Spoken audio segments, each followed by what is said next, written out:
2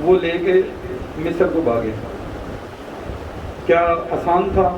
بہت مشکل تھا. یہ تکلیف مقدسہ مریم نے اپنی زندگی میں سہی. پھر ہم دیکھتے ہیں کہ ہمیں ملتا ہے کہ جب وہ مخصوص کروانے کے لیے یسوع کو ہیکل میں لے کے گئے تو شمعون نامی ایک بندے نے جو ہے یہ پہلے سے پیشن گوئی کی کہ اس نجات دہندہ کی جان تلوار سے چھیدی جائے گی.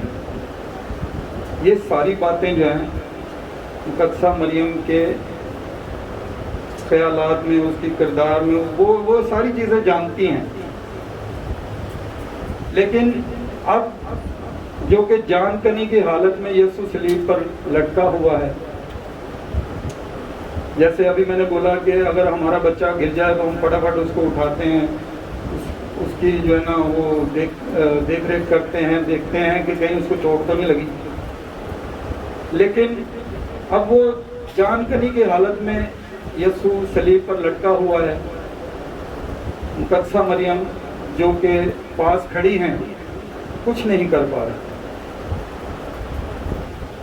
اگر کچھ کر پاتی تو جیسے اس کے کانٹوں کے تاج کی وجہ سے چہرہ لہو لہان ہوا، ہاتھوں میں کیل لگے اور اذیت برداشت یسوع کر رہا ہے، تو کیا ماں خاموشی سے یہ تماشا دیکھ لیتی؟ کبھی نہیں. لیکن کیا ان کے جو پہلے سے پیشن گوئیاں ہوئیں یا پہلے سے ہی ان کو بتا دیا گیا، مطلب یہ ساری چیزیں جو ہیں وہ کہیں نہ کہیں مقدسہ مریم کے ذہن میں یہ باتیں چل رہی ہوں. لیکن اس پورے نجات کے منصوبے کی تکمیل کرنی تھی، اس لیے وہ خاموش رہی. اور عزیزو، جب ہم نے آج کی تلاوت میں پڑھا ہے کہ اس نے اپنی ماں کو بولا کہ یہ اے عورت دیکھ تیرا بیٹا یہ ہے، اور پھر ماں سے بولا، وہ بیٹے سے بولا یعنی شاگرد سے بولا کہ دیکھ تیری ماں یہ ہے، اور وہ اسی ٹائم اس کو اپنے گھر لے گیا.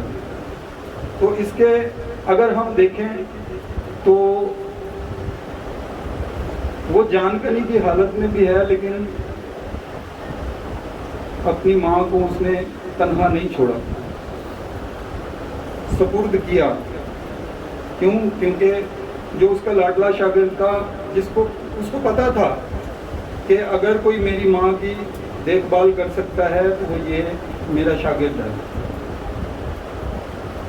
عزیزو، آج خدا نے یہ کر کے دکھایا، یسوع نے یہ کر کے دکھایا کہ ہمیں والدین کی پرواہ کرنی ہے، عزت کرنی ہے. اگر ہم پرانے عہد نامے میں دیکھیں تو 5واں حکم، جیسے کہ یہ 10 احکامات ہیں لگے ہوئے ہیں، تو یہ اس میں 5واں حکم جو ہے وہ یہی ہے کہ ماں باپ کی عزت کرنا.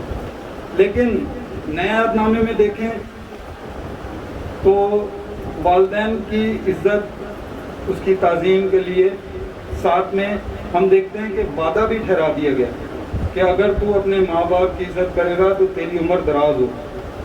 یعنی کہ یہ خدا کے کلام میں یہ بات واضح طور پہ، اگر تو اپنی ماں باپ کی عزت کرے گا تو تیری عمر جو ہے وہ دراز ہوگی.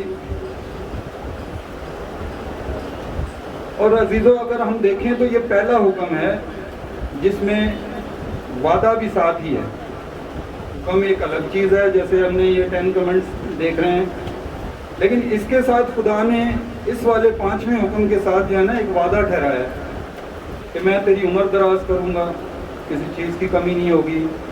مطلب یہ ساری چیزیں، تو یہ تبھی ممکن ہے اگر ہم اپنے ماں باپ کی عزت کریں. جس طرح یسوع نے ہمیں نمونہ دیا، ہم بھی اسی طرح اپنے ماں باپ کی فکر کریں جس طرح یسوع نے کی.